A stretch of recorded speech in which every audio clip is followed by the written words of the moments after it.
Hi bro. DJ Tillu part 2 trailer చూశారు కదా, ఎలా అనిపించింది? చూసా, చాలా బాగుంది. ఫన్నీగా ఉంది సినిమా అంతా. థియేటర్కి వెళ్ళి కూడా చూడొచ్చు అని అనిపించింది నాకు. అనుపమ పరమేశ్వర్ లిప్ లాక్లు అవన్నీ ఎలా అనిపించింది?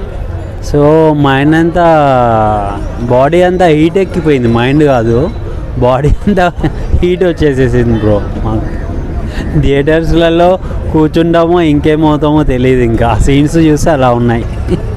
బ్యాక్గ్రౌండ్ మ్యూజిక్ కానీ దీనికి ఏమైనా వేరియేషన్ అనిపించింది? యా, కొంచెం ఎంటర్టైన్మెంట్గా ఉంది మూవీ, ఫన్గా ఉంది, చూడొచ్చు.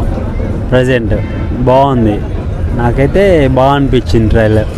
పార్ట్ 1లో రాధిక చూపెట్టాడు, కింద ఏం చూపెట్టబోతాడు అనుకుంటారు?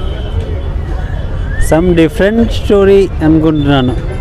రాధిక లాగానే ఇది ఒక డిఫరెంట్గా. ఎలా ఉండబోతుంది? అనుపమ చేసిన ఇదివరకు సినిమాలతో పోల్చుకుంటే ఇందులో డిఫరెంట్ క్యారెక్టర్ కదా తనది.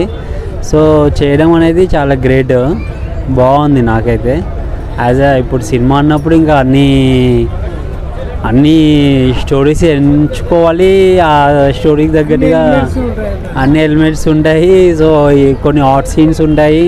ఇప్పుడు అన్ని సినిమాల్లో ఉండవు, కొన్ని సినిమాల్లో ఉంటాయి. అప్పుడు చెయ్యాలి, తప్పదు. ఇంకా ఇప్పుడు అలా చేసిందని నెగిటివ్గా ఏం తీసుకోవద్దు. సో ఇది కూడా ఒక ఫన్నీగానే ఉంది, ఈజ్ అ కామన్. అది పార్ట్ 1 కంటే బాగుండబోతుందా? నేనైతే ఇప్పుడు చూశాను, బాగుంది. పార్ట్ 1 కంటే కూడా బాగుంది. చాలా నాకు ఇంకా చూడాలనిపించింది సినిమా, ఇంట్రెస్టింగ్గా అనిపించింది అది.